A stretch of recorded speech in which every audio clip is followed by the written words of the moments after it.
Full house tonight.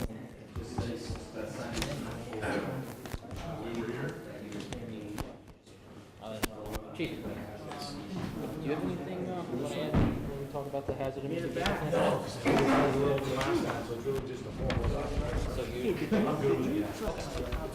you doing, Chief? Good, how are you?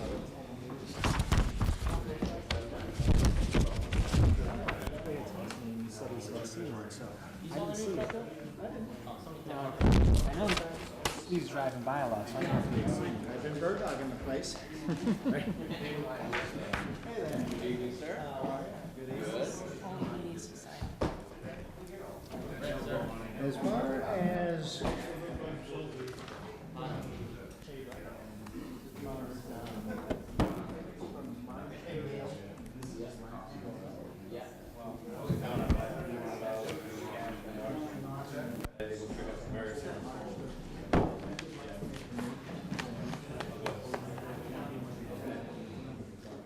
Every time I get back to the station, I'm like,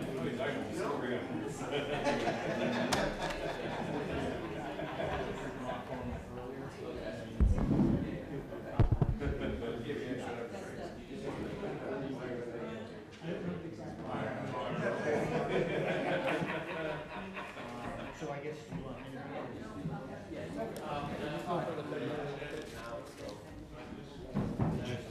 were you just talking about the 23rd? No, no, I didn't. I was talking about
Good evening and welcome to the Board of Selectmen meeting for March 14th, 2019. Please stand for the pledge of allegiance.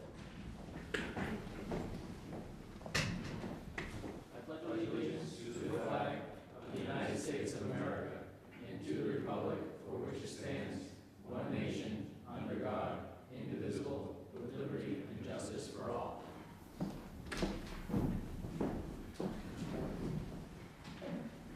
Good evening, and on tonight's agenda we have Pete Pelican from the CMRPC? Mass MCRP for the hazardous mitigation plan. We have some Board of Health members.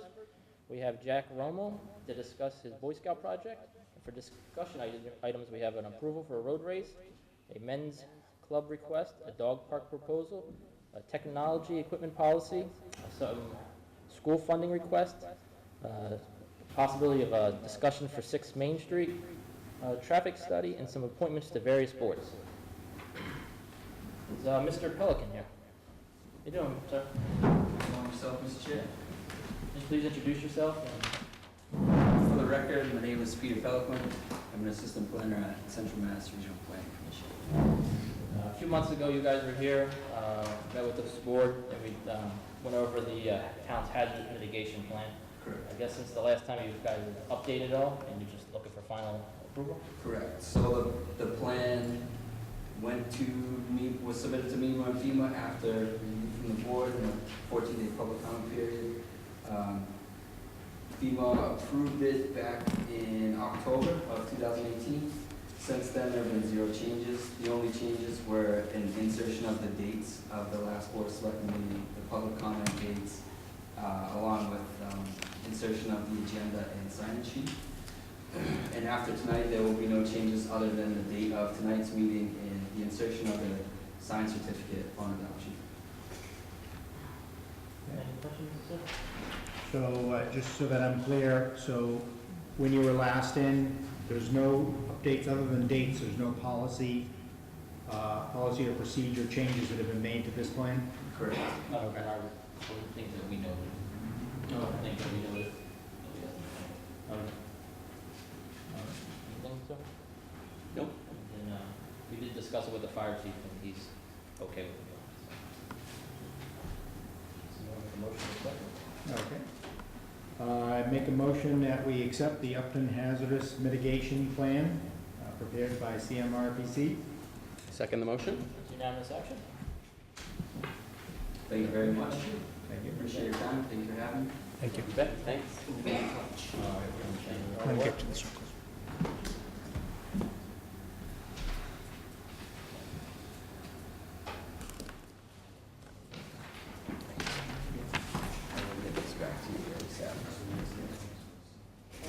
Next on our agenda is the Board of Health. I see Mr. Holman and Mr. Robinson here tonight. Thank you so much.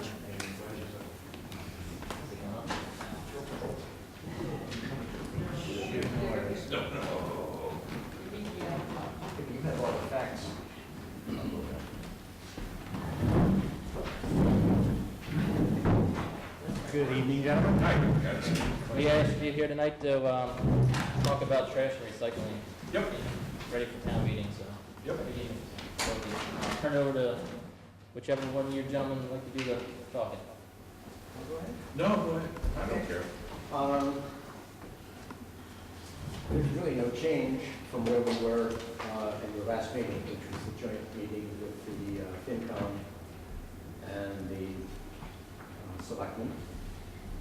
We have prepared a document, a draft that we've circulated, that we are prepared to mail to all properties in Upton to notify people of what's going on and to start an information campaign to let them know.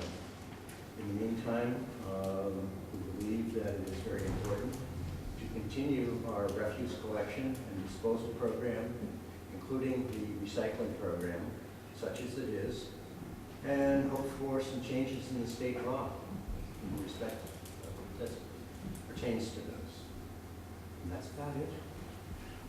By the way, we also increased the cost of bags by, to make them around $2 a piece. Yes, that has already been done, That's been done and will go into effect in May. in May. Well, no, I just think for the folks in attendance and maybe You online. want to talk about the price of trash and all that there? or- Yeah, I can talk about whatever you want. I just let's see.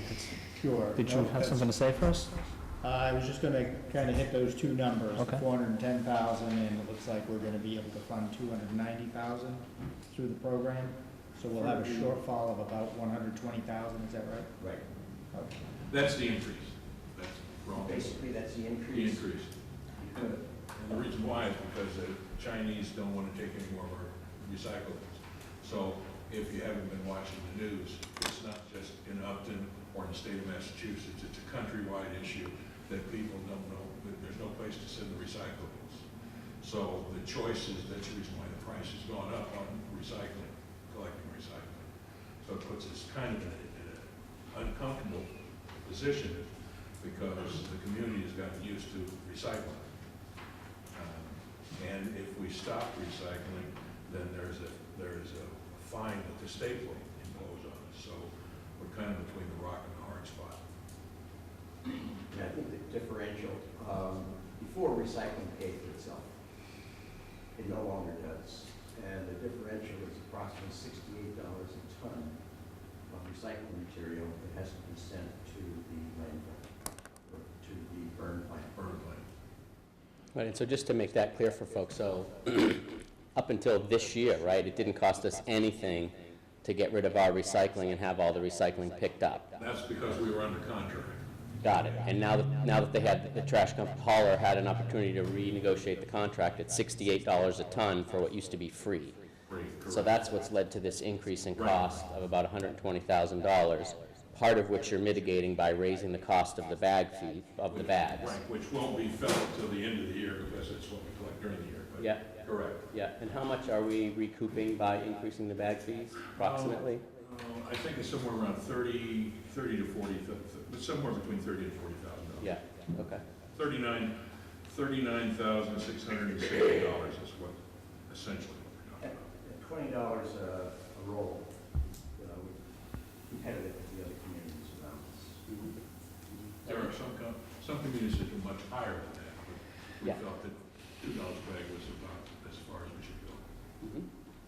Now, you said they bring the recycles to a place and they just burn it? No, we collected it. Yep.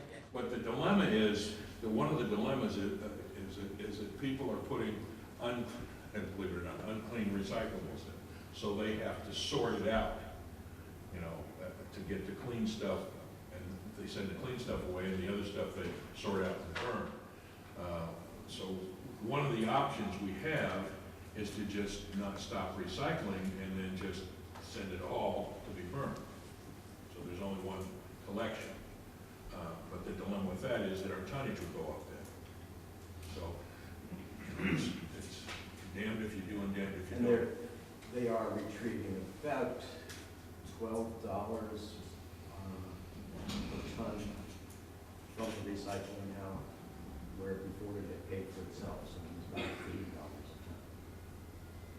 We went out to bid the first time, and the numbers came back high, so we went out to bid a second time, and they didn't change. We were hoping they would, but they didn't. And so I think you guys have, or the Board of Health has investigated alternatives and come up with a recommendation, is that my understanding? Yes, I think our recommendation is that we go with the $400,000 in the budget this year, and we have a year that we can cancel Wheelabrator if we want. We have a year that we can cancel if we want to do that. The dilemma with that is then everybody would have to make their own arrangements for trash pickup, and I don't think that'll work, because what will end up is we'll have people that can't afford to arrange it. It costs about $81 a quarter to have Harvey pick up your garbage, and that may go up. So as a result, the other alternative is to not do recycling, just have it all in one bucket, and Wheelabrator have them burn it all. Then we would be fined by the state. Now, we haven't been able to find out what the fine level is because no one will give us the answer. So it's not something new that we're just going through. A lot of communities in the state are going through the same thing. In fact, there was a very good article in the New York Times Sunday covering this nationally as to what the dilemma is and how severe it is. Actually got a question from Michelle. Hi, Michelle Ancherelli, 148 South Street. I'm confused. I thought there were two pieces to this increase in the amount. I believe the trash bag increase was covering the increase for the contract for prevailing wages. Can one of you gentlemen clarify? No, that's not correct. The company has been paying their people prevailing wages all along. That's the law. And they've been following the law very closely. Right, and they were accidentally misbilling us a lower They were amount. eating the differences. No, they weren't billing us for it. They They were weren't. eating the differences. Right. You have something you want to add? No, I was just to clarify that the $120,000 increase is represented two different ways. One is approximately $70,000 for the new recycling charges to the town, and then the $50,000 is for the mismanagement of the billing process for prevailing wage. So that's $50,000 there, and then the other $70,000 is recyclables. Those two numbers equate to 120. Right. That's based upon the new bid that we just received 2 weeks ago. The bottom line less the 30 or 40 that gets Well, recovered in the bag They'll be fees. covered at the end of the year, but Yeah. the bottom line is, still it's gonna be, we put the amount of money in the budget, and then what happens is it's recaptured in free cash. At the end of It the is, year. right. It's recaptured in free cash. Yeah. So instead of $120,000 or $110,000 increase, at the end of the year, we'll have about $40,000 will recover because we have the trash bags. And Yeah. That'll drop into free cash. So the net over the 12 months is about $70,000. Now, is this contract locked in for so many years, or does it go up like percentages every year? Or? We can, no, it's locked in for whatever the. It's locked in for 1 year One or 2 annual renewals. Renewals. And Which- we had one other bidder, it was probably $150,000. So $520,000 was the total for the other guy. We don't even know. if And we had one no bid. So and again, just to try to go through the options because it's clear, so that it's clear, because I think this will probably come up as a discussion item at the town meeting. And so, obviously you mentioned one of the options was to no longer do recycling in the town of Upton.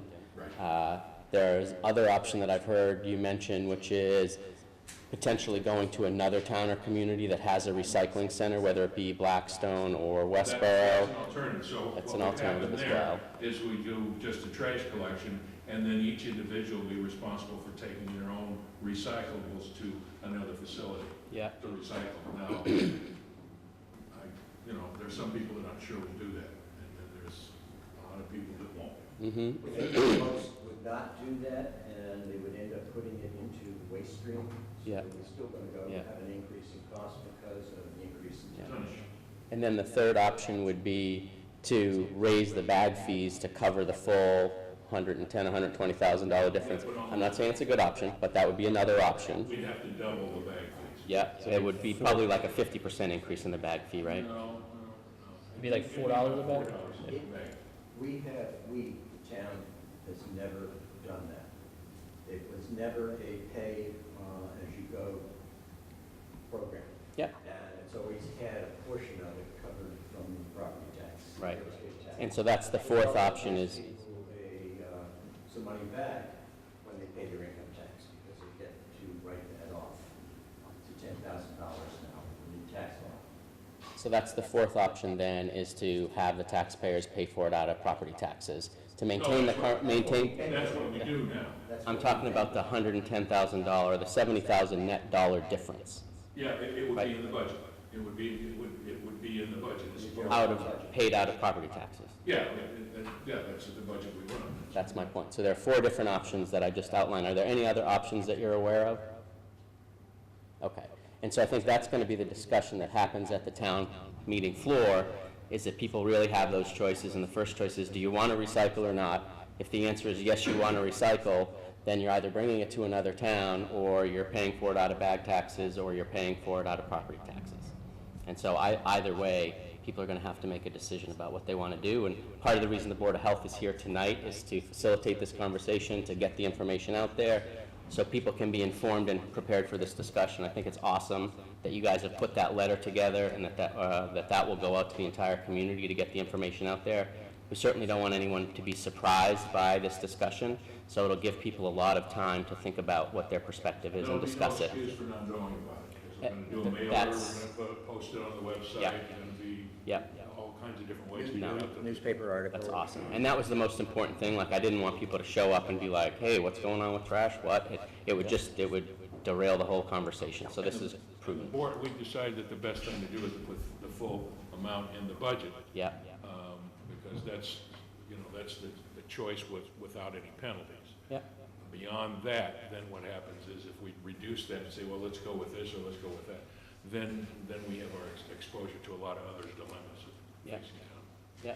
Great. And I think one of the choices, having people deal with their own garbage disposal, it means that each individual would have to arrange their own method of getting rid of their garbage. And I pay $81 a quarter to have mine hauled, so that's not a cheap undertaking either.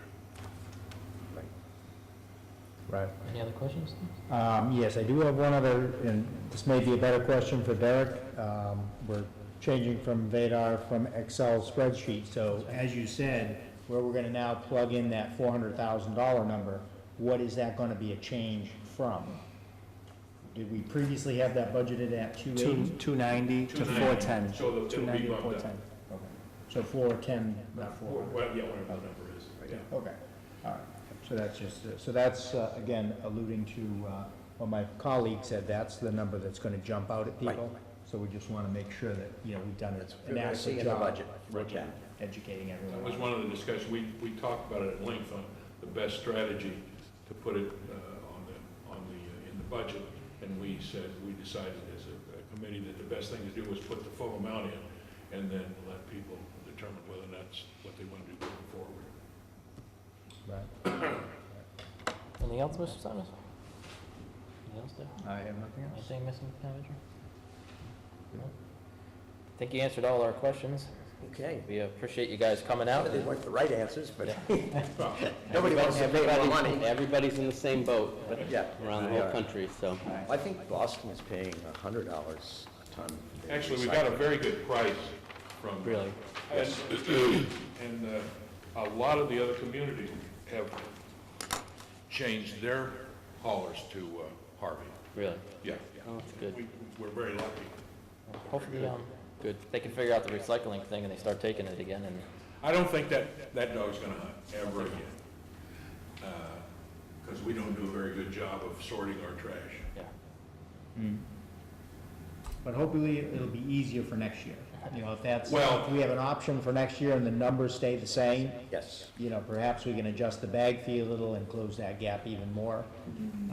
Or if people clean up what they're putting into their bin, the recycling bin a little more, then I think we're cost gonna- will come down. Quite honestly, I think we're gonna face the same problem next year. I think we're gonna have to come to closure with it. I don't think it's gonna get better. I think it's gonna be the same. Yeah. And I think we're gonna have to make a determination that we've established trash collection in the town. So that's an expectation that people have. And to go move away from that in total probably won't work. So we're probably gonna have to go to stopping recycling, and if people wanna do recycling, then they can do it on their own someplace else, take it someplace else. But eventually there'll be a breaking point somewhere when you have to Yeah, decide. yeah, and then what happens is we're not gonna handle recycling, the price will then come down probably because we're gonna just do trash. And then people will put their garbage, their recycling in the garbage, and the tonnage will go up, so. And I, just for the record, I would say, and I said this before at the joint meeting, I would find it highly unlikely that the folks in this community would support any effort to do away with recycling in the community. I would be shocked if that were the case. I have a tendency to agree with you, Brent. I think that the community has gotten used to a certain way to operate and a certain expectation, and I think you never move back from an expectation. Yeah. And I think that's what'll happen Yeah. personally. And I would hate for anybody to walk away from here or this meeting, or that's watching the meeting or interpreting anything to think that that's a path we're going down or that that's an inevitability, because I don't think it is at all. I think quite the contrary. I would agree. Yes. Great, thank you. Very good. Thank you, Ben. We'll send you a bill. Address it to Steve. Oh, Yeah. Thank you. There's a stamp on the envelope. no problem. We'll send you a bunch of them.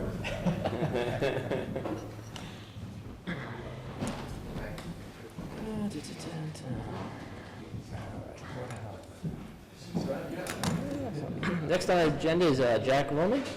How you doing? Let's take a seat, young man. And then, please introduce yourself for us, and then I'll, My name's Jack Romine. don't mind. So I have packets for just on plans and such for the Thank you. 2 kiosks that I'm going to be building. Is this for an EU Scout project? Yes, it is. Great, thank you. So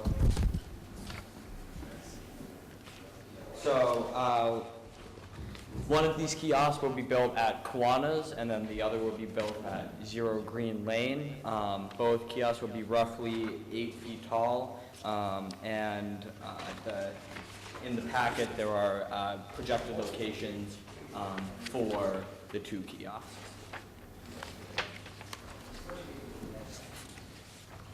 So Zero Green Lane would be down in Goss Pond, Yes, it is in Gospel. and that, and the purpose of that kiosk would be for, Around the Goss Pond area, there's a lot of trails that are, the trailhead isn't very well marked, so we would like to mark the trailhead in order for people to actually know where it is. What road is that off of? Is it That's Goss Pond Green Road? Lane, and it's off, Oh, just Zero in the Goss Green Lane. Pond area. Got it, got it. So the sign would be up near the road so that people that were driving by would know that there was walking trails there. Yeah. Just inside the tree line. Yeah. Great. Is there parking there? There's on-street parking. On street, okay. And the other one's gonna be at, It's at Kiwanis. Honest Beach? And where would that be located at? So it would be, there's a pavilion, and then if you go behind the big pavilion, there's a fallen down tree. And we would move the tree and basically place it where the tree is right now. It would be near, maybe 100 feet from the waterfront, maybe a little bit farther.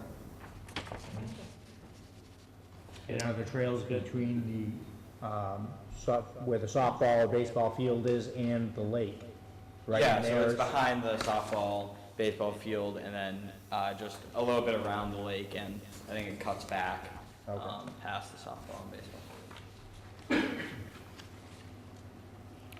And Mr. Taylor, is that where, are you comfortable with those locations? Would you like my only thought is the one at Kiwanis, is that sort of visible enough? Would it make sense to move it closer to the pavilion? Or I don't know exactly where it is, so as long as you're good with It it. is close enough to the pavilion that you To can see. see it from Okay.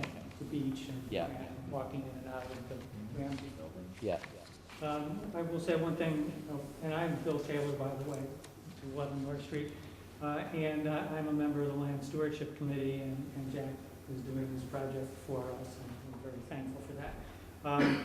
Yeah, the one nice thing about the Kiwanis Beach one is that there's a lot of visitors to Kiwanis Beach, and so we'll include information about the other town-owned open space and conservation areas.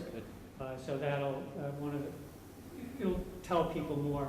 It's another way to let people know about the other opportunities they have to go walking in the woods. awesome. Good idea. Yep, I think this is a great idea, support it 100%. Just make sure we look for town signage bylaws, that they meet all them, and that it's any type of ADA heights and all that. Yep, It's- so we do need approval from the Board of Selectmen to install the signs on town-owned land. Yes. And then we will be getting a building permit from the building inspector. And do we have land on where the Zero Green Lane address is? We own That it? is town-owned land. Yeah. Okay, There's a strip that comes out to Green Lane. okay. Any questions, Mr. Smith? No questions? No, I have nothing else. Somebody want to make a motion to allow him to build? Sure, I make a motion that we approve the placement of the two signs for this project as indicated on the sheets that were submitted this evening. Second the motion? Unanimous action. Thank you. Thank you. When Great do you plan job. on having it done by? What? When do you plan on starting and trying to have it done by? I'm planning to do it over April vacation, Oh, hopefully, so so. right around the corner. Yep, kinda. Good for you. Hopefully the ground's not too frozen. Yeah, that's the hope. Yeah, Yeah. good deal, good. Well, thank you, and thank you for,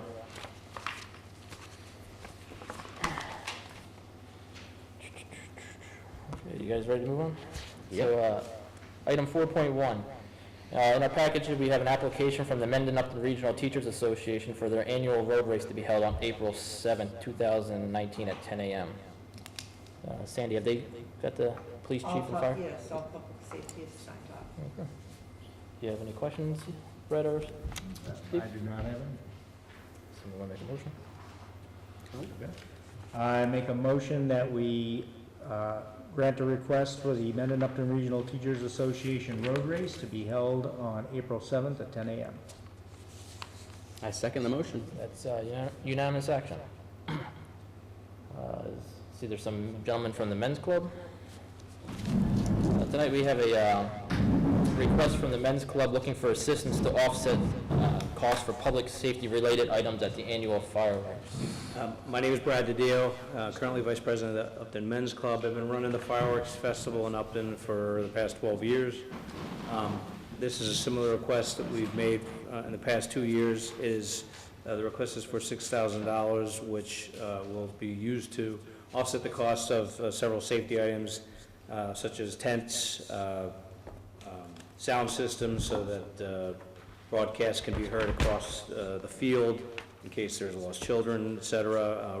Radios, two-way radios, so we can communicate with the Upton Police Department and Fire Department and such. And so my request is for $6,000 to offset those costs. I provide invoices, copies of invoices to the town, to show the pricing and the costs associated with each of these items prior to receiving the check. Any questions for Brad? How has the sound system worked out in the past? Is it helpful? It's night and day. So in the past, we only used the sound system that the band that we would hire would bring with them. And 2 years ago, we had an incident where two kids were lost, and we were up on stage using the sound system. You couldn't hear us 20 feet in front of the stage. The new sound system can be heard across to the other side of the field, almost to Pleasant Street, actually to Pleasant Street, from the back athletic shed. So it's a major improvement. Yeah, I believe this will be the second or third year that we've funded this request. This will be the third year. Yep. Great. Any questions? I have nothing else. A lot of town residents go there, so. It's a great event. Yep. Yeah. So, What's the date for the fireworks? June 22nd this year. The rain date will be June 23rd, the following Sunday.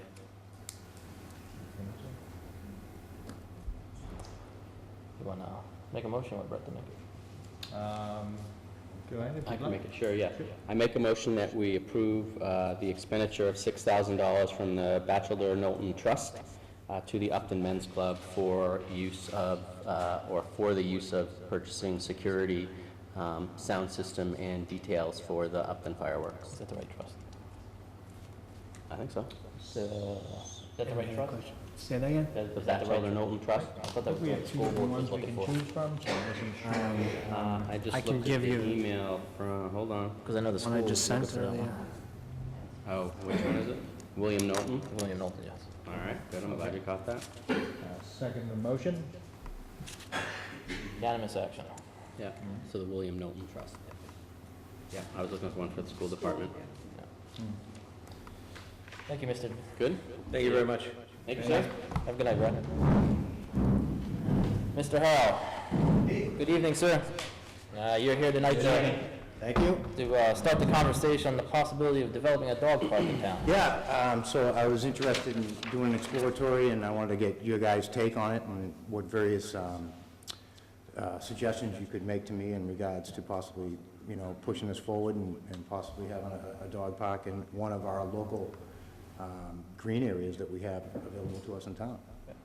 Do you have like a presentation, or you want to No, just I ask don't have any. questions, or- I was I know actually you had looking a for- location in mind. I do. I was thinking about at Steffen's Farm, where the town farm is. On that side right there, it seems like it's very well situated for handicap accessibility, parking, and it also lends itself to at least 1,200 to 1,400 feet of fence to be installed, and people could just get out of their car there. As again, handicap accessibility would be one of the major sites that I would want to look at. That one looks fantastic. I know that, not in my backyard kind of thing, but there's really only two neighbors in that area that would possibly be subject to the parking. After talking to a couple of people, I think we might want to look into doing like a little committee to actually study this. Yeah, and that's what I was Because, thinking. we have to look into the bylaws, like liability for the town. God forbid somebody got bit there, how's our insurance, all that kind of stuff. Right. And I didn't know if you guys were going to, I was kind of looking for some direction from you guys in regards to, maybe a committee getting put together. I saw that there's a form online to get a committee Yeah. going, and I would certainly pursue that. But I wanted to make sure that you guys, I didn't want to skip by you guys and just put this all together and then approach you with it. So that's really what I was looking for. I wasn't looking for approval or anything tonight. I was just looking for a direction, and Derek's been very helpful with getting me on the agenda, but not quite prepared for a presentation on it. I just wanted to get your guys' feedback on it in regards to your thoughts and what commissions and boards I would need to go in front of I think it's before I came back to you with a presentation. Yeah, I think that, look, the first thing that I was thinking, most people I know will walk, we have a lot of open space in town with the Upton State Forest, Stephens Farm, down in my neighborhood, a lot of people will use the old sand pit. So there seems to be a lot of wide open space as far as exercising dogs, gas lines, power lines, things of that nature. So I guess it would be, what we're really looking to do. Would you be looking, when you say a fenced-in area, is that more for the social aspect, so the dogs can Yeah, to socialize the socialize? people, not the dogs. People, yeah. Yeah, because I think people would get together, the town folks would get together. I mean, and that's why I was thinking it should be more of a, a senior citizen friendly, handicap accessible, easy to get in and out of. I mean, the only thing that I see that at fault with Stephens Farm is, that during the planting season, maybe there'll be a little more cars down there, but it looks like you could park 20 cars down there, The only other thing that I saw this winter is it doesn't get plowed, and for obvious reasons, no one's going there. So that would be another thing that I would consider that needs to be looked into. And also, I was thinking it would be just for residents only, with a licensed tag dog. 'Cause I know we could reach out to other communities. I know Medway has one. I'm not sure if it's a public for the citizens, but I'm not sure how it's funded or who cleans it up or anything. Right. I know- And I didn't know if we could offset this with, some of the costs that you receive from the dog licensing program that you guys have in town. And I know the town of Hopkinton tried to do a dog park, and that got fought big time by the residents. So, Okay, so do you think it would have to become a town vote thing? we would have to figure all that out. All right. I don't have that answer. Well, anything that requires some type of funding appropriation is going to require town meeting action. Mike and I talked briefly via email, and I've mentioned in the past that dog parks are becoming very popular, and there's significant grant dollars that are available to not only design the dog park, but to construct the dog park as well.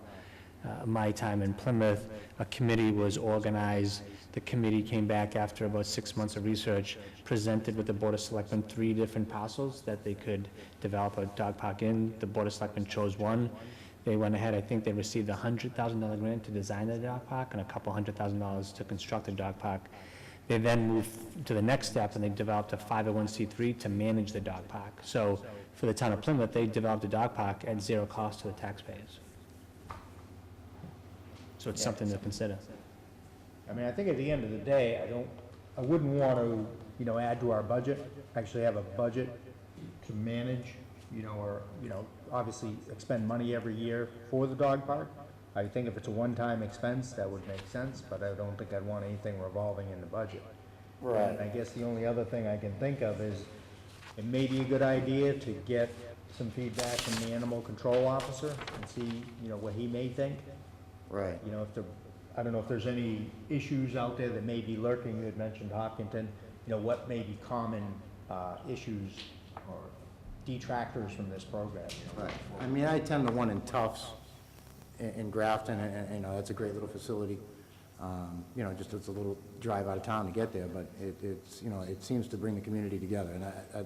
And as we're talking about the redevelopment and the various green areas that we do have, I mean, Stephens Farm came to my mind because I walked by there with my dog, and I'm like, I mean, this is easy.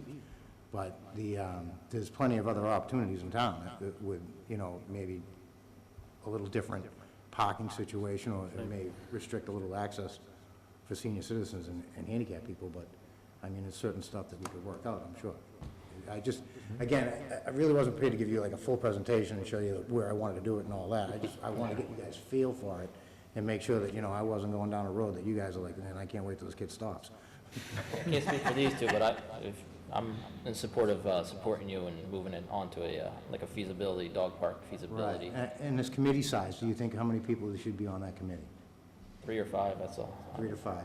And they put in the application with you guys, and you guys appoint them? We would advertise it and stuff, yeah. And we need to advertise? We would advertise it through our website. So what we would do is we would form a committee For you. for you, and then we would post for people to apply to be on the committee, and then we would review the applicants and appoint them to the committee. Okay. After reviewing the applicants. So I'm certainly comfortable with creating a committee to do this. I think we should offer up to Mike, the dog officer, animal control officer, to either participate and/or put a designate on the committee. I think that would be a good idea. I think a 5-person committee is great, because then you've got some alternatives if somebody's not there. And I think that part of what the committee can look at is not only the feasibility of various locations, but also look into some of the grant funding to make sure that it doesn't cost the town, anything if possible, and certainly doesn't create an ongoing line item, to your point, Steve. Do we And I- want to reach out to our ACO officer first? Or what are your We thinking? can form the committee and just put them on if you, Okay. but I know Mr. Taylor had a comment. And so, we just did the open space and recreation plan survey, and one of the items in that was a question about what kind of improvements or facilities the community would like to see, and there are definitely a meaningful number of people who selected dog park. Oh, good. And it's something that we informally talked about from a land stewardship perspective, kicked it around, so I just wanted to let you know that there has been some interest expressed by the community through the survey. That's great. Who else would be good to have on a committee like this? Should we have the Well, I Land think you should Stewardship have Committee or somebody from the Land Concom? Stewardship Yeah. Committee, because it's probably, we're currently managing the That property. Farm property. Yeah. And some of the other locations would be managed by us. Yeah. Does it make sense that maybe this just ties right into that committee rather than developing a brand-new committee since they've already been discussing it? I mean, this is just an idea that I had, and I don't know, what do you it seems guys to think? make sense to- I personally would definitely want to get the animal control officer's Yeah. input, and I would welcome help. Yeah, And from other, dog Yeah. owners. yeah.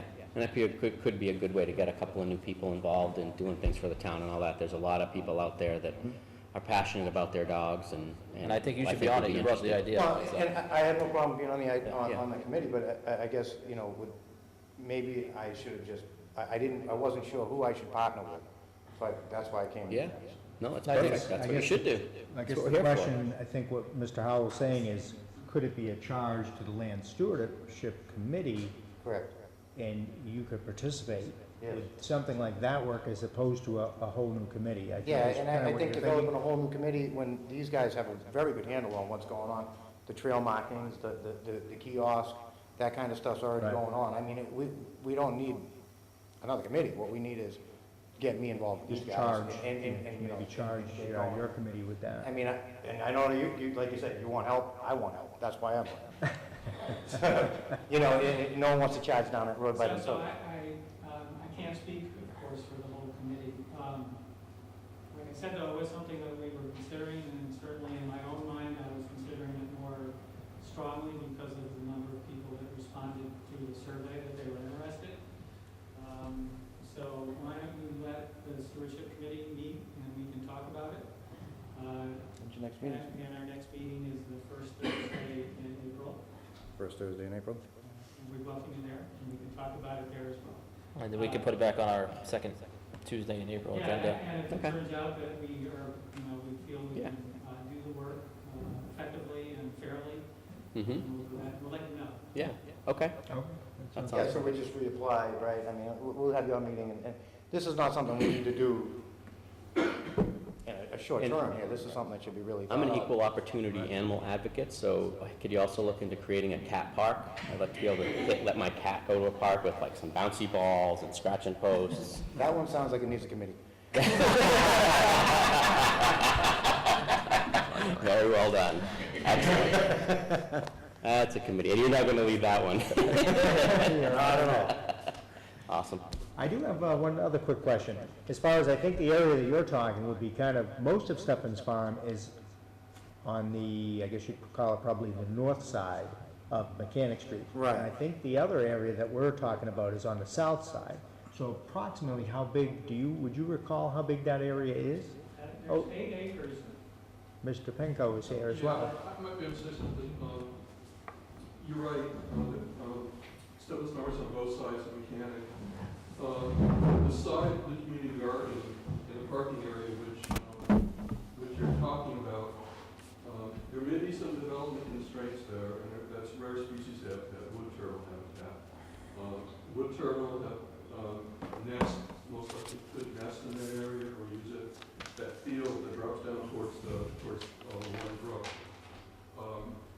But there is another field, that stuff that's on the other side of the road that, in my mind, looks like it could be a very doable place for a dog park. If you know Stebbins House, the first field as you walk up the trail is on the Yeah. left. It's not very far from Mechanic Street. I think that one would be easier from a permitting standpoint in terms of, the state Endangered Species Act. Thank you. Okay. I just gave you guys a Google map overshot, and that has a white line indicating what I measured out. It turns out to be about 1,400 feet of fence. I didn't get carried away with going underneath the power lines, because most people get all kind of weird about being on the power lines. But that goes down along a rolling hill, and it's the handicap accessible, people driving up. I'm pretty sure I know what this gentleman's talking about, and you gotta cross the road, correct? Yeah, so there's a lot to Yeah. consider. Right. I understand why you would think that the south side of that field would be a perfect place for it. I agree with you that it could be. However, there may, as Mike has pointed out, there may be some issues because it's rare species habitat. Yep. And so we need to work through all that, but there's a lot of things we need to work through. Yeah, no, there's a lot of discussion, yeah.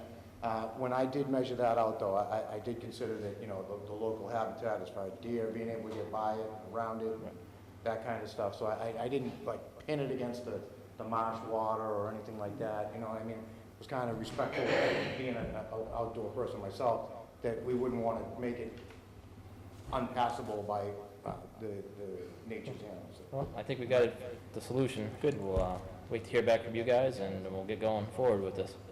What time do you guys meet? We meet at I'm not gonna let it be. 7:30. 7:30.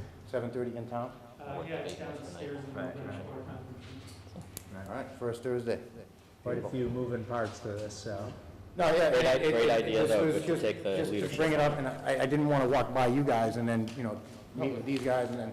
No, we get a big appreciate it, Mr. House. Surprise to everybody, Very good. Thank you. Thank you. Thank you. Appreciate your time. Thank you, gentlemen. Is there anybody from the technology committee here? Guess not. So the technology committee has presented us with a policy asking all department heads to consult with them before buying any type of computers, hardware, or software. I kind of looked at the policy. Do you have anything you would like to add to Well, that? yeah, I've talked to members from the technology committee.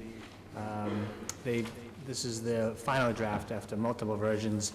And so what they're just recommending to the Board of Selectmen to consider for policy is that they're a group of subject matter experts that work primarily in different areas of the technology field. Some in software development, some work in website design, so on and so forth. And so they believe, and I agree with them, that they are a field of experts that we could rely on as town staff when and if needed. And so this policy really speaks to that issue, that if town departments, boards, or committees have new technology that they're trying to integrate into what we already have, that to be reminded that we have a technology committee that they can work with and receive suggestions and recommendations from. One item to point out is this is optional, so a department is not mandated to do this, but if they so choose, to use the technology committee as that group of experts. That's when, yeah, to me, this makes sense. You would go through them because you want software that's compatible with everything else. You want to make sure it's tracked and there's a replacement program. That was the one thing I did question, because it says department managers are encouraged. Right, and that's... Why would you, I mean, what's the point of having a policy if they're only encouraged? Nobody's going to... Because we don't want to make a mandate. So I'll use Chief Bradley, for example. He works with a lot of mass chiefs across the state, and so they may already be advancing, say, like body cams, right? And he may already have the answer because he's working with other departments that are already doing this work. So he shouldn't be mandated to go in front of the technology committee to present this body camera software package to a group of individuals that he already knows the end result. So he's encouraged to go in front of them, but he won't be mandated to go in front of them. Now, where you're the chief procurement officer, any discussion or any recommendations or anything that the technology committee puts forward, you would still kind of have the final procurement would still fall under your jurisdiction. Right, procurement will always fall under my jurisdiction, absolutely. Because it looked like it was a little bit vague, that was the only thing, as I read through it. Yeah, I mean, the special act's very clear for the Town Manager's Act, is that I am the Chief Procurement Officer, so the Technology Committee, they can make a recommendation, like they did with a new technology vendor. At the end of the day, we still have to go through, you know, proper procurement practices, whether that's follow Chapter 30B or Chapter 149, so on and so forth. So do you think departments are really gonna follow this when they're only encouraged to do it? I think I've already seen some departments go in front of the IT committee when they're considering, you know, purchasing Windows, for example. I'm not really sure about it. But I've also seen other departments who feel very secure in an acquisition and don't rely on them. You know, I look at the technology committee as our de facto IT department. We don't have an IT department. We outsource that. So I think it's great to have a group of individuals who are dedicated to trying to help the town kind of critically think through some of these issues. Yeah, and I think, I don't know, from my perspective, you know, just looking at it, it's something that, to your point, it's a resource the town has to get support and help to make sure that whatever software they're buying can integrate into the overall town's IT infrastructure, right? So it's not an obligation. We're not trying to hold people to task. We're sort of very open, saying, hey, we've got a group of experts here. The group of experts are volunteers. They're willing to help out and give you guidance and advice to make sure it fits in with the other infrastructure in the town. So use them. They're there as a resource. It's not a, we're forcing you to do this, or you've got to go through jump through another hoop to get something done. Like that's not what this is about. I think it's really just a positive, encouraging kind of thing where people should know they have support. Yeah, and I agree. And sometimes by forcing departments to do this, it's gonna limit their ability to advance a project that they need to advance. Anything, Steve? I have nothing else. Good? Anything else? Nope. All right. Make a motion that we approve the technology equipment purchasing policy as outlined here in front of us. I second that. That's unanimous action. What's next?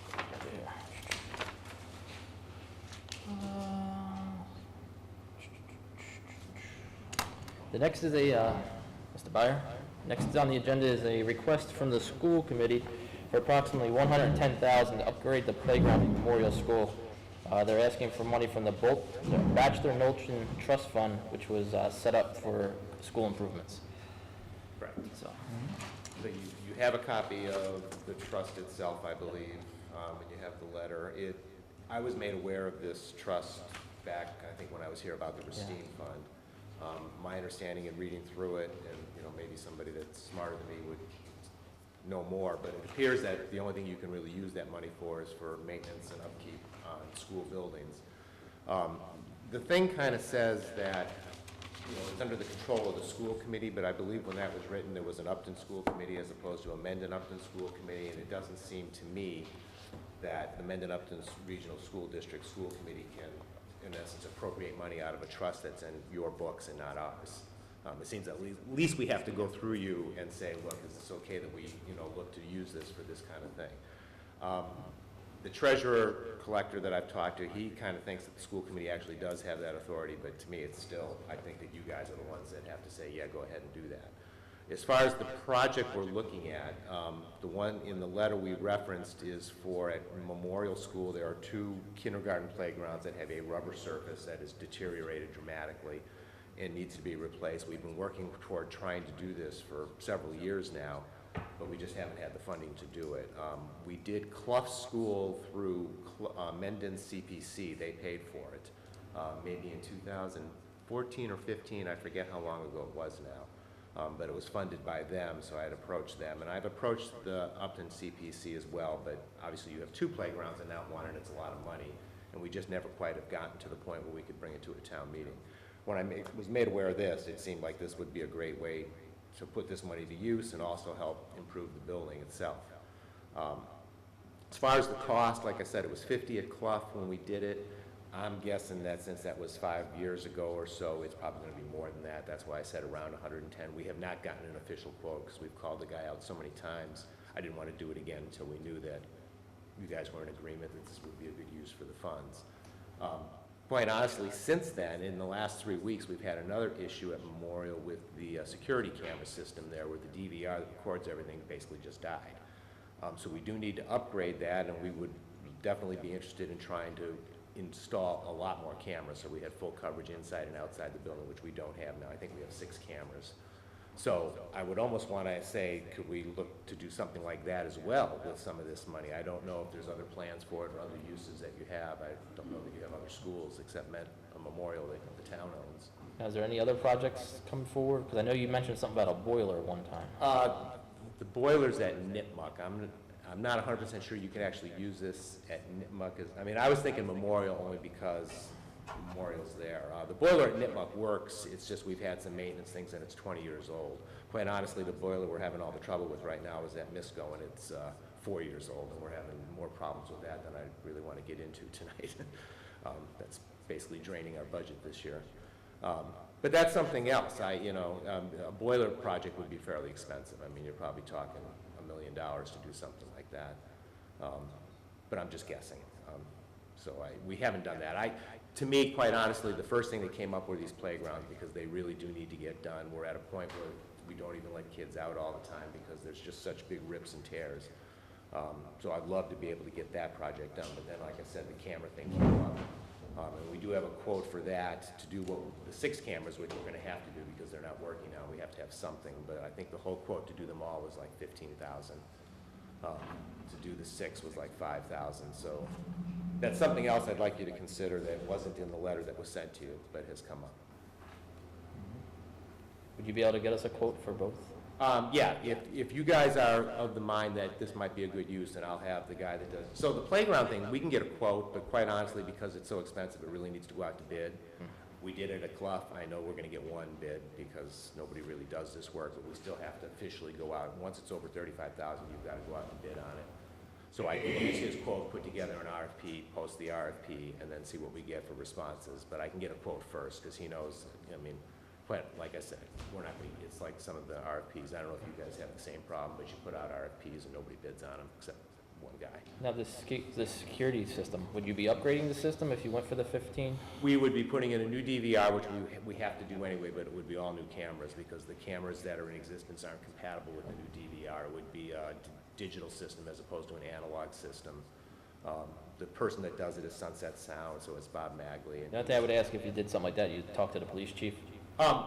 Yeah, because he would have access to the videos. I think I'm not 100% sure. Because I know nowadays they do all kinds of weird things where, police can even look at it at their cell phones, go into calls and that kind of stuff.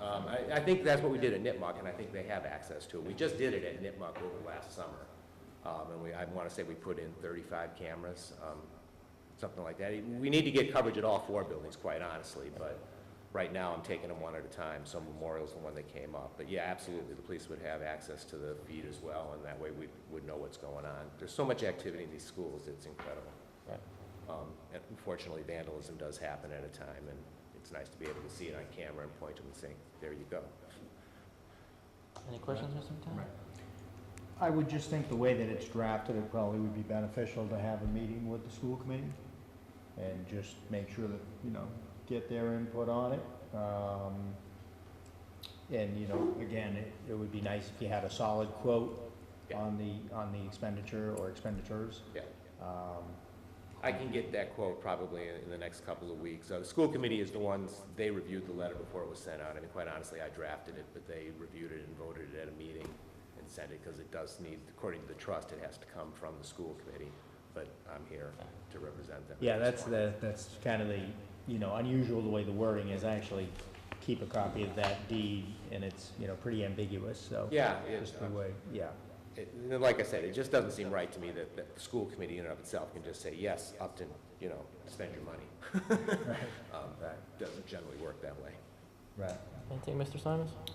No, I would just agree with what Steve has said, so just get us a copy of the minutes of the meeting where that letter was approved. Okay. So that we know that so that we've got some backup that this was a school committee decision and not just a person spending $150,000 without any, well, certainly, I wouldn't say Joe Schmo. Okay. I would say your very esteemed self. However, I think that that's really important, just to, so that everybody's covered, given the wording of the trust.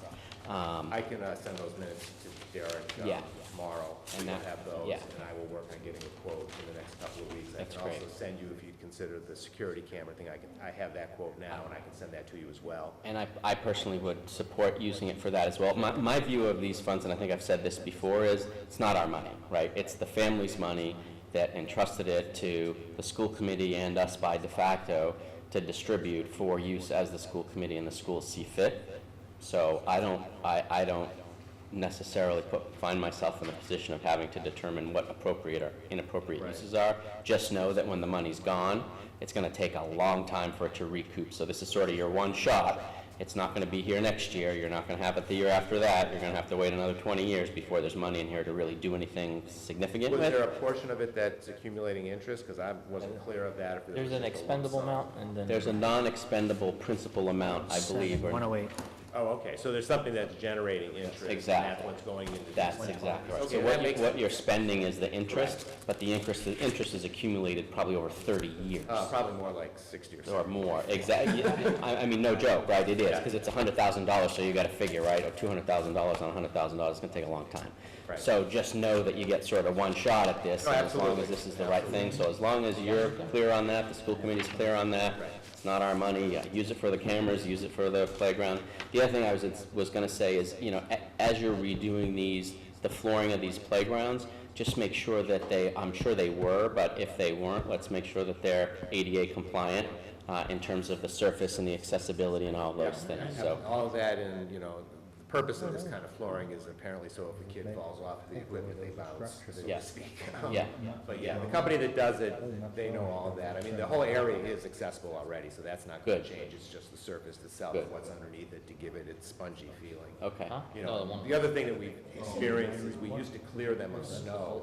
Yeah. I think that's part of what helped them deteriorate as quick as they did. They needed like and so we don't do that anymore at Clark. got it. You just. We don't do it at Memorial either. And once Yeah. there's snow on it, you just can't use it. You just That's gotta wait. Unfortunately.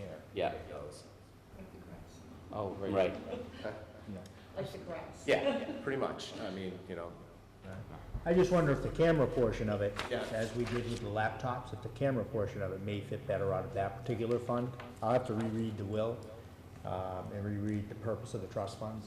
okay, One of yeah. them seems to be a little bit more towards, say, buildings where the cameras are indoors and their technology. I don't know if it may be a better use out of a different fund, but one way or another, Right, looks like we have options. right. Well, the Racine, I think we've pretty much utilized what was available currently, so it would be another year out, you know. Now, quite honestly, we have to put a DVR and 6 cameras in just because we have no system working at all right now. So we have to do something. It's just if we could do it all, it would be better. If you don't feel Right. this is the appropriate fund, that's fine. It just came up, so.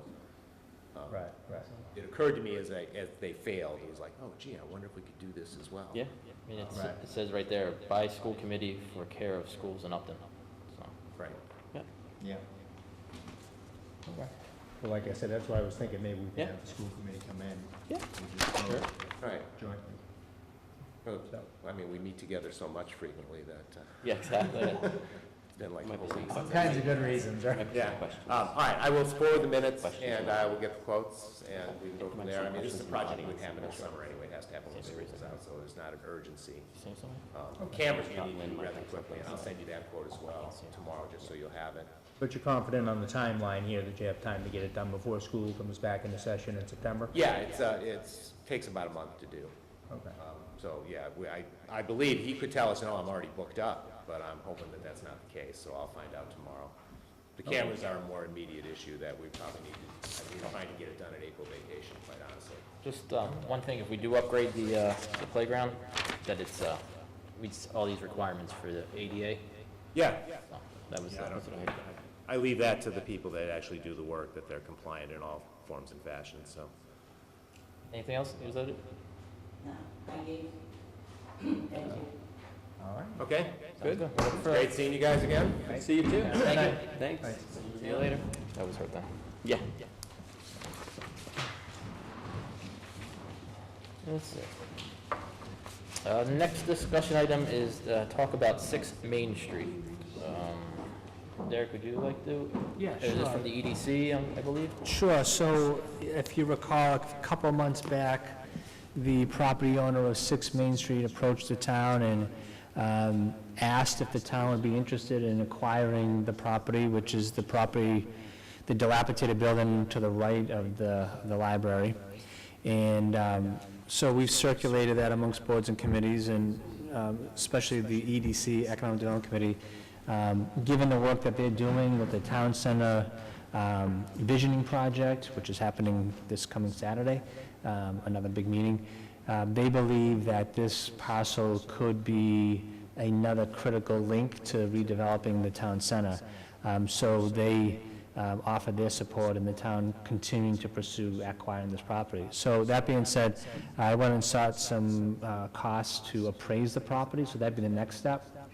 I have a cost to appraise the property at $500. So if the board is still interested, I would go ahead and acquire those services so we can get a proper appraisal, and then we can speak directly with the property owner to determine some type of final property acquisition. Yeah, I mean, speaking for myself, where this particular property is directly abutting the Racine building, I think it certainly would be money well spent to take a closer look at this and see what kind of an appraised value comes back at. So I would be in favor of that. I totally agree. I think it's, spending $500 to get an accurate valuation on a potential property. I mean, I think the important thing for folks to recognize is this is a property that's right adjacent to the Racine building and the existing library. It's literally would extend the footprint of the library property and could be utilized for whatever purposes. The plans, I'm assuming, would be to take the building down. So, we would be spending, whatever the amount of whatever the value of the property is to acquire it, and then whatever the cost is to raise the building, because it's been unoccupied and I'll call it condemned or whatever it is for a long time. Does anybody know how long the house has been vacant with the big red X on the front of it? 5 or 6 years. 4 or 5 years. 4 or 5 years. Yeah. Okay. Yep. So, and it's not getting any better anytime soon. So I think it would be, we'd have the opportunity to acquire some good land next to the library for potential growth. We'd be able to get rid of an eyesore in town and do it for, relatively little money. I think, given all the things that we do, this would be a very prudent thing to look at. So I'm a fan. Yeah, $500 to look at it. I'm a little more hesitant to buy something with all the other headaches that we've had buying property, but it's $500 is. And just so I'm clear, that there's 2 types of appraisals. One appraisal is for the highest and best use, and the one that we're going to pursue is a as-is appraisal. So they're basically just going to look at the property, look at the building, and say, this is how much it's valued at. A highest and best use appraisal would cost close to $3,000, and they'll explore a bunch of different possibilities, which I think we, to Selectman Simons' point, I think we kind of know what the use will be, and tearing the building down and creating an open space, at least on the short term, would be the foreseeable future. So I just want to be clear what type of appraisal we'd be seeking. Yeah, certainly in that fashion. I can't imagine we would have any other use for the building other than demolition. Okay. now. And then to go one step further, it may be helpful, just as an aside, I do understand it would not be part of that appraisal process, but it may be a good idea to get an idea of what it would cost to actually Demo it. Demo and, right, look at any hazardous materials, asbestos. Yeah. Do you have a funding source already? Yeah, so the source I would recommend would be under the Board of Selectmen expense account.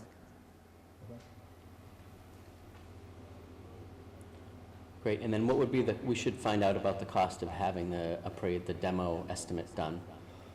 I can pursue that. Yeah, so let us know on that one too, because I think that it's those two numbers that are gonna be sort of the cost to get it where we want it to be, which is grass. So you want obviously an appraisal, and then to pursue having a Bulldozer. someone come through and, Right. yeah, because They'd then have to that do- costs a little bit of money too, to have somebody come in and give us a cost Oh, estimate. yeah, I would think it would cost, To yeah. go through the building, look at the hazardous materials, how much That's- it costs to remove the hazardous Yeah. materials, and then demo the building. Yeah, Okay. yeah, exactly. Michelle? Shelley is really 148 South Street. I think you probably read EDC is pursuing an estimate for the asbestos leaks. In the church, I believe. I think we're doing both. Okay, I'll follow up with EDC. I think Bill McCormick maybe was doing that. Yeah, but All right, I'll follow up with, okay, all right, thank you. That's good, yeah, we definitely don't want to, we don't need two estimates. One will do. We need two estimates, but we don't need to pay for two. From the same person. Good catch, Michelle. You're all set then? Yep. All right.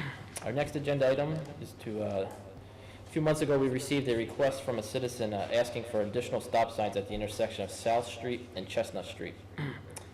This request was forwarded to Mr. Westgate and Chief Bradley, and a complete engineering study was completed on February 11th by CME Engineering. CME Engineering concluded, based on the review of the existing geography, low traffic volumes, no delays for turning, and less than one traffic accident per year, it's their opinion that adding additional stop control to South Street in both directions to make the intersection a three-way stop is not warranted. CME recommended trimming existing vegetation if within the public's right-of-way.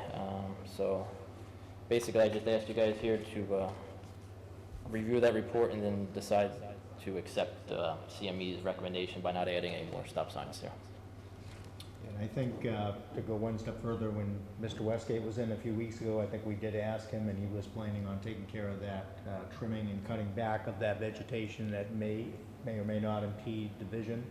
So I think that's scheduled, so I don't have anything else to add. Nope. So I'm just going to take the recommendation of the CME report. I'm not a traffic engineer, but I trust their judgment. You want to make a motion to accept this? So, okay, yeah, so I'd like to make a motion that we accept the report prepared by CME regarding the South Street and Chestnut Street intersection. Second? It's unanimous action. And then our last discussion item tonight is from Chief DeFonso, asking for appointment to the Blackstone Regional Emergency Planning Council as Upton's response coordinator. Chief, would you like to say anything? Or? I don't know, the only reason I'm here is to thank you for having me. Is if you have any questions about what this committee does, I'm not sure you're aware that. Sure, on your Yes, that would be helpful to know. Okay, so what this committee does is, it's an emergency planning committee that every community has to have. Some communities have what they call a local emergency planning committee, so that would be an LEPC. Upton being so small and the other communities being small as well, went with a regional approach. So there's 4 or 5 communities that have gotten together to create a regional emergency planning committee. And the sole purpose of the committee is to be aware of and ensure knowledge about hazardous materials within the communities. That's what it was originally designed to do. So in Upton, I believe we only have 2 or 3 facilities that have hazardous materials that we need to be aware of. They have reporting requirements, but they have to report to us every single year about marked zone, and it's a Tier 2 report. And all the other communities get the same information from their facilities. What's kind of nice about the regional approach is we all kind of get to learn what each community has. So if we ever had to go there on an emergency response, we would have a knowledge of what they have in their community. So it's kind of a nice thing to have. So with Brian Kemp retiring, there needs to be a new representative to sit on that community to act on the town's behalf. So I've asked to be your rep to sit on that committee and bring any information that we learn or need to have back to you or the town. Just a quick question, what were the other communities that we are in this pact with? I believe it's Grafton, Millbury, Upton, and Northbridge. We're looking at bringing in Uxbridge into the group as well, but there are some procedures that have to take place before that can happen, but it looks like the town of Uxbridge may come in as well. Okay. Any other questions? No. Any Seems question, pretty Mr. straightforward. No, it's great. Thank you for volunteering. Very good. Okay. Then we'll discuss the other one next. Okay, so I'll make a motion for Chief Franzo now. Yep. And then we can discuss the other names? Yeah, okay, that's a different committee. All right. So I'd like to make a motion that we appoint Chief Mark DeFranzo to the Regional Emergency... Blackstone Valley Regional Emergency Blackstone Planning Valley Committee. Regional Emergency Planning Committee. It's a mouthful. I second that. That's unanimous I action. meant to say. Exactly, that's easy for you to say. And then Chief DeFonso is also asking for 2 appointments to the Central Mass EMS Corporation. One is for James Earl to be the ambulance service representative and Barbara Harris to be the first responder representative. Yeah, and then I would be your town rep. So there's 3 appointments to this particular group. Okay.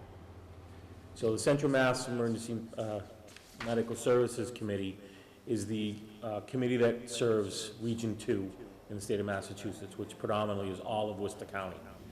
So their predominant job function is to ensure EMS is being provided properly and safely within the region.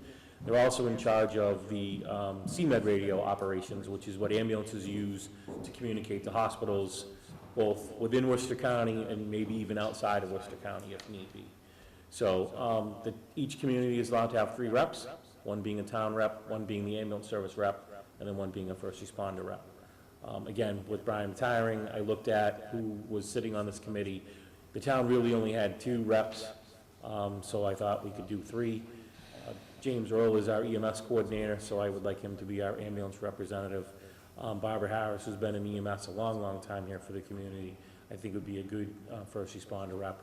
And then me as the town's rep, being the fire chief and overall, service provider for the town. Any questions for the chief?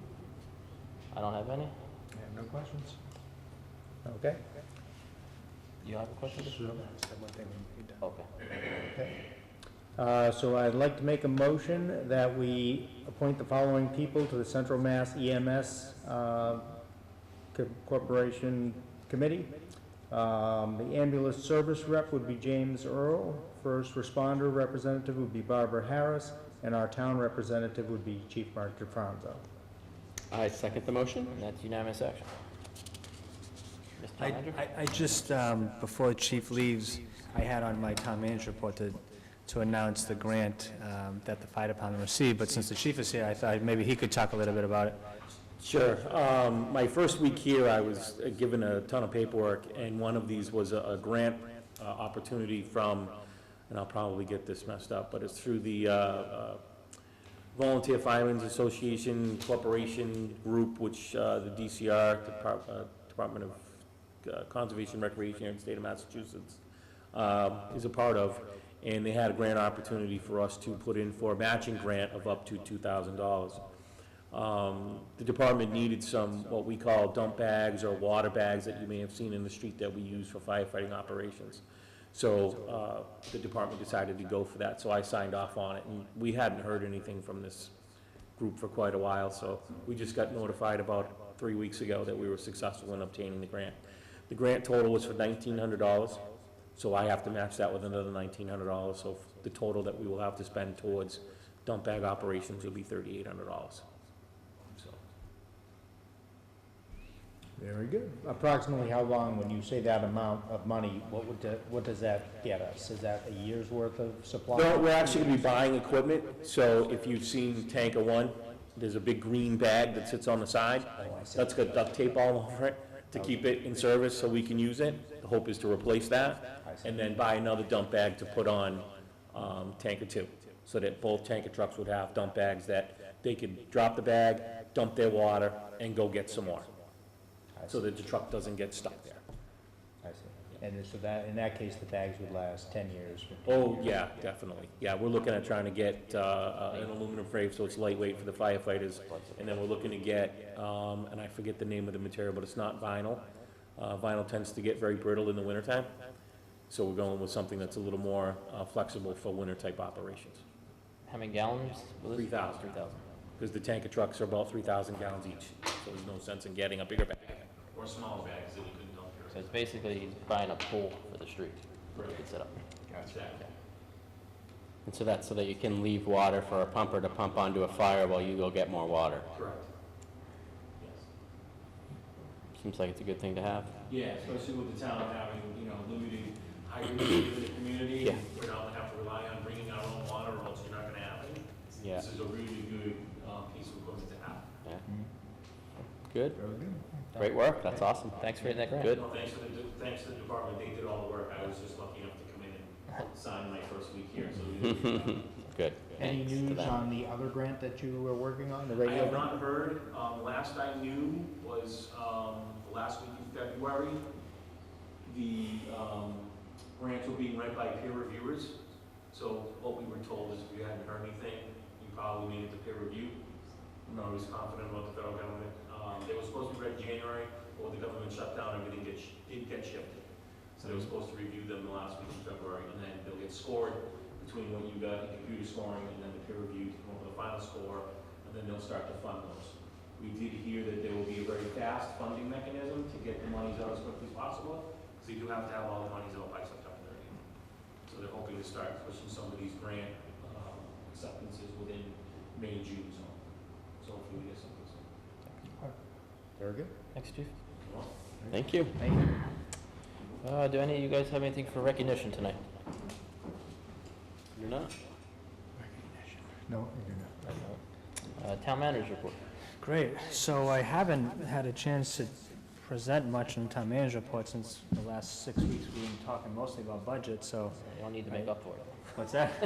I got 4 pages.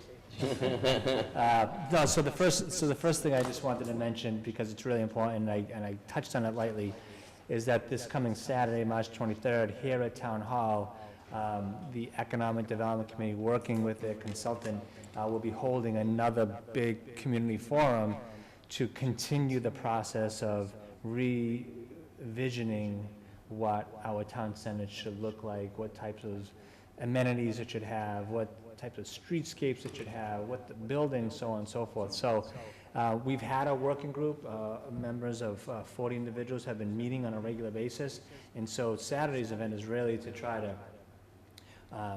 work back with the community to show them what they've developed to this point, gain more feedback so that we can go ahead with a final product for town meeting. So it's really important for those folks that are interested in what our town center can look like. I would ask folks, if they're interested in attending Saturday's event, go to our website. There's an Eventbrite registration link there. Click on that, and then you can sign up. Lunch will be provided at your cost at $6. Country Soup is willing to make lunch for folks, but it's going to be a $6 cost. So folks need to know that well in advance. Is there a limit on how many people can attend? There is not a limit now. We like, our first community forum, we had over 100 people. We had about 120 people, so it'd be great to see that turn out again. You think the word's out there enough on this? Well, we've done everything we can. It's been in the newspaper. We work with the schools to advertise it through the schools like we have in the past. It's out front. We put it on Twitter. The signboards are going up, I think, tomorrow or Thursday, the signboards.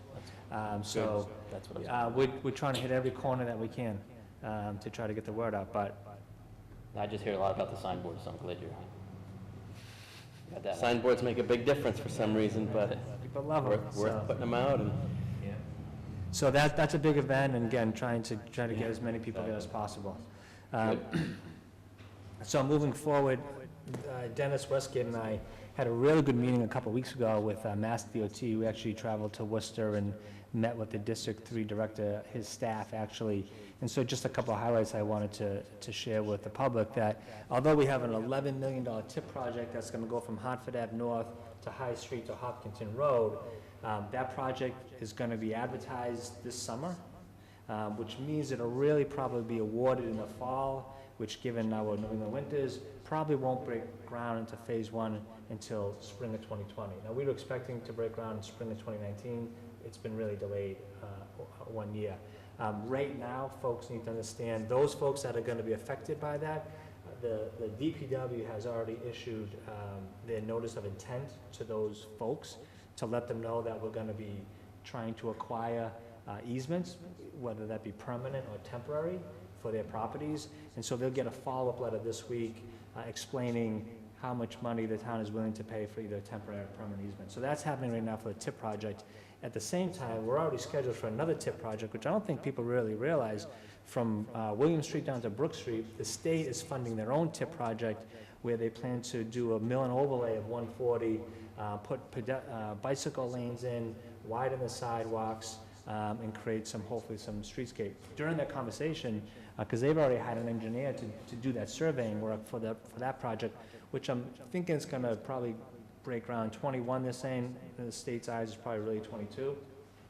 But we've asked them to look at the town center as well, and to look at this 6-way intersection and try to help us fix that intersection. So they weren't aware that we had such an intersection problem until we brought that up at the DOT meeting. So they did tell us that they'd ask their engineer to look at that intensely and try to come back with a set of recommendations. So how we fund that, whether that's through the state TIP program or through a Masterworks grant, remains to be seen.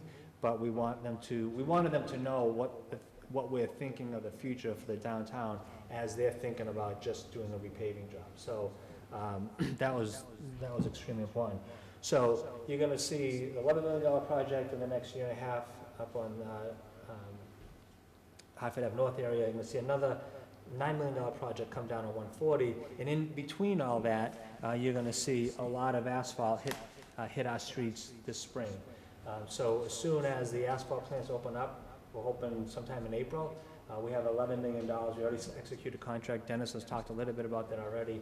We're going to start repaving a lot of the streets that we weren't able to pave last year. So $1 million, hopefully we'll get a lot of paving done this year. So we should start to see our road rating increase in a very dramatic way over the next 5 years. But we have to continue down this pathway, as you know, because there's still a lot of streets that need to be paved.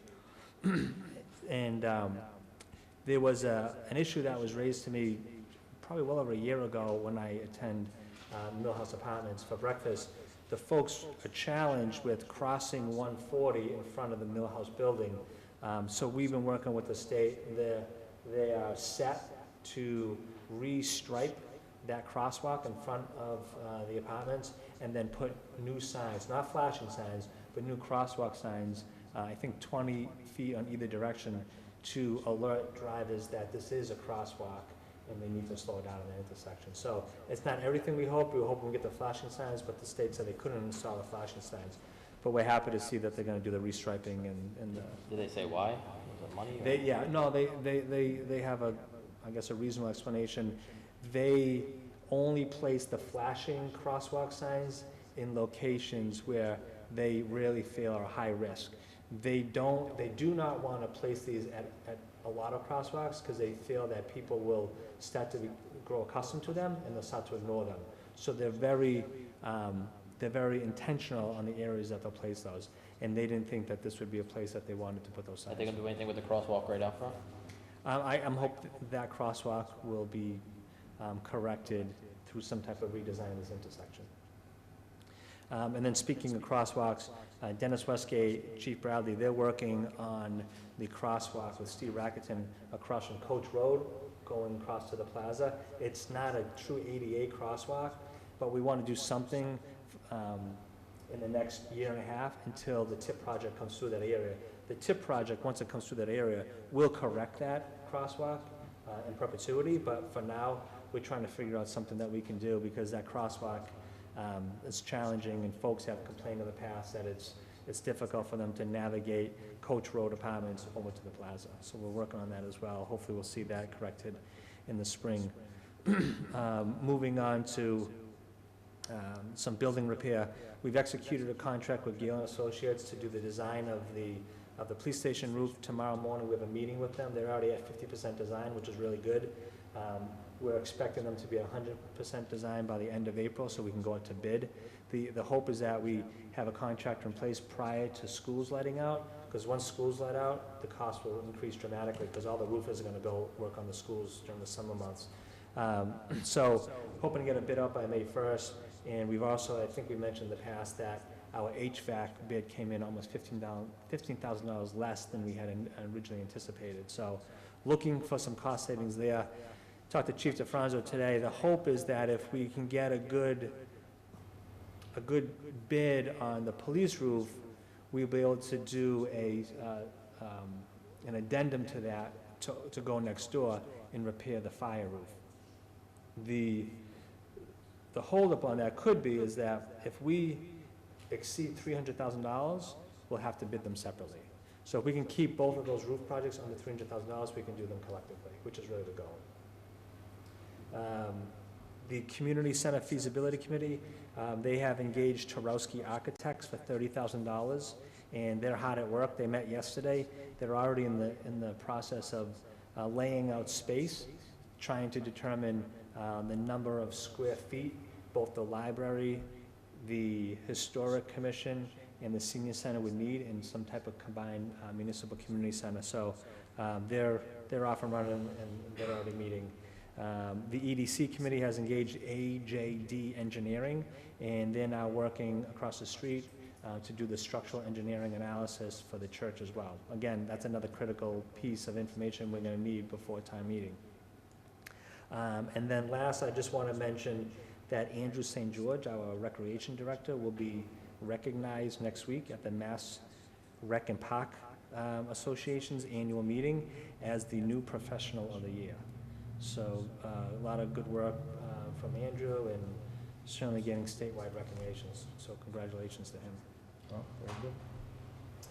That's all I got. Anything for the town manager? No?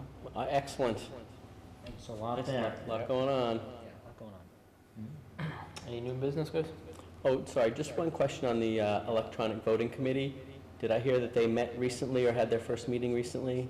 Yeah, I believe it was last Thursday, I think was their first meeting, or maybe Okay. the Thursday prior. Yeah. Actually, it was 2 Thursdays ago they met. No, it was, yeah, Michelle's the chair, and Lynn, they're both on the committee. I don't have to say a word. Congratulations. Thank you. And you just appointed Marcia as well, so now we Yeah. have 5. Good. Okay, so you guys did have a meeting last week, so that's started. Yeah, Yes, and I Good. believe Steve was sending you a proposed mission statement for your approval. Great. And your scope of work. great. All right. We're waiting for response on it, but he hasn't sent it out yet. Okay, yeah, I haven't seen it. I but haven't seen that yet. Have you That's seen fine. anything in there? We'll be on the lookout for it. That's good. Excellent. Once we get it, we'll put it on the next agenda. So hopefully it's on the April, our first meeting in April. Yeah. So, Great, good. let's see. Any new business, Steve? No, but actually, just wanted to touch on the town manager's report really quickly. You had mentioned the state tip project that's coming through. Did it sound like the discussion regarding a rotary out front, did it sound like that would be part of their? That's something that we mentioned. We actually sat down, and they had a 72-inch TV in the meeting room, and they pulled up the area of Google Maps, and we looked at the space, and clearly you can tell it's like an octopus of roads coming into one section, that it's something that they recognize just by that visual, that we need to do something better. So I had offered the suggestion of a rotary, which really came from their director from when we met with him a year and a half ago out front here. So it's something they're definitely gonna look at, yeah. The question really came down to if a rotary is necessary, how do we fund it? Could the state tip project, could they include that cost in their $9 million estimate? Or would we have to go outside and get MassWorks grants to cover that cost? That kind of still remains to be seen. Do you think there's going to be any infrastructure that they're going to want replaced, like sewer, water mains, any of that? That would be our decision if we want to replace water and sewer mains. I don't think any water mains. I know that there's been conversations of extending the water and sewer main further down 140. Yeah, but this sounds like it's going to stop before that. It's going to stop at Brooks. Yeah. So. Michelle? Hi, Michelle Inferelli, 148 South Street. I just wanted to comment to the idea of a rotary as far as downtown. Rotaries are not accessible to people with visual impairments or blindness. Of course, it's not a substantial number of people in this community, but it does consist of some. It would also be very difficult to cross a rotary or make decisions on a rotary for people with intellectual impairments, because if we think about a rotary, and any traffic engineer will tell you the purpose of a rotary is to keep traffic moving and not to stop traffic. So just something to be considering as we're talking about making the downtown area a walkable area. Thank you. You know, it's funny because I think part of the reason people talk about a rotary, at least in this circumstance, is to slow traffic down, because people come so quickly around that corner, right up onto the sidewalk, or right up onto the crosswalk there. So it's, yeah, exactly. So that's the other notion, is like maybe there's a better way. So that'll be important with the state to, the EDC and the committee, the working group is one of the things that they're putting together to talk about with the centers to make it pedestrian friendly. So, you know, people think about a rotary, but I think the requirement is pedestrian friendly, which means slowing down the traffic as much as possible, addressing the spaghetti of roads that all go into one place over there, and maybe there's a better solution, even more so than a rotary. So it'll be interesting to see what the experts come up with. But that's a very good point, because I think the key there is, I think everybody believes that positively will slow down traffic. which Yeah. is a good thing. Yeah, I think that, as you mentioned, the bad thing is you still have a problem crossing all those roads. that's right. So with the rotary, I guess the other question is, what is the setback for crosswalk? You know, how Yeah. close to a rotary can a crosswalk be? So if you can back those crosswalks up away from the rotary, does that make Yeah. it better or worse? That's not. There are experts out there that will tell us. Yeah. Engineer, I I mean, mean, the rotary's designed, they said you can't go any faster than 15 miles per hour in a rotary. That's a top speed in one rotary. So it automatically will slow traffic down, obviously. But to Michelle's point, you know, I think that we have to consider all those different issues to, Yeah, you know, to make sure that anybody can cross the road. yeah. Good. I Good. could definitely go faster than 15 miles an hour on the rotary. I guarantee you that. Put some money on it. But anyways. Any public comment? Yes, I was, Oh, no, sorry, I thought you were done. Yeah, no, sorry. Under new business, we are scheduled for April 16th. I won't be around. If you gentlemen wanted, that's school vacation week, so I don't know if you gentlemen want to still meet. If not, I discussed this with Derek earlier, we could move that to the 23rd. But again, if you think that extra week, if you think that would be a problem, then I would encourage you to stay with the 16th. That's up to you gentlemen. The only thing I'm thinking about is there anything to do with the town meeting that would affect when we would want to have that meeting at all or anything? I'm fine either way, I just want to make sure we're not. Right now, we're scheduled, we maintain the current schedule, we're scheduled to fully execute the town warrant on April 2nd. Then we can go to print, we can really spend the entire month of like communicating the warrant and the budget for the Yeah. entire month of April. So, I mean, I don't anticipate Shouldn't anything matter. happening after April 2nd as far as town meeting. Yeah, I'm fine moving it to the 23rd, if it's the school vacation week, so.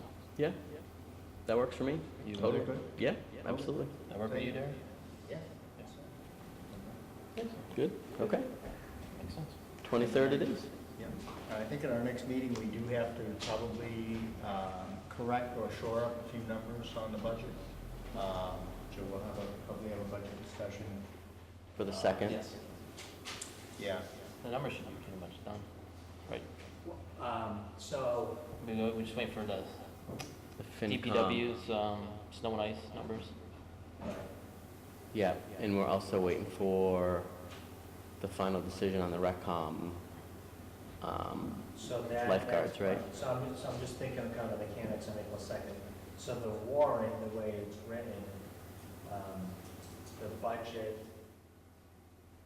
isn't written in the warrant, it's just the article itself. So I don't have to worry about changing that on the fly. So that shouldn't be an issue. And I think the only question is still the RecCom. Finance Committee, from what I understand, will be voting next Wednesday on their deliberations on the RecCom budget. So it's just going to be interesting if they vote in one favor or against, and you vote for or against, and what's it going to be going to town meeting if you guys aren't on the same page. And I don't know if maybe you will be on the same page, but if they vote one way on Wednesday and you vote the other way the following Tuesday, that's going to cause for the following meeting, so everybody get on the same page. And I think the other question, I guess, on April 2nd or maybe April 23rd. We tried to do that at the last meeting, but they wanted to sleep on it. Right. I'm just wondering if we would have a chance to look at the way the budget will be presented to the taxpayer, just so we can kind of, for our own satisfaction, know that the numbers look correct, see what those year-to-year changes will look like as far as percentages and gross dollars. So I don't know if we will have a chance to get a look at that April 2nd or maybe April 23rd. No, that'll be ready.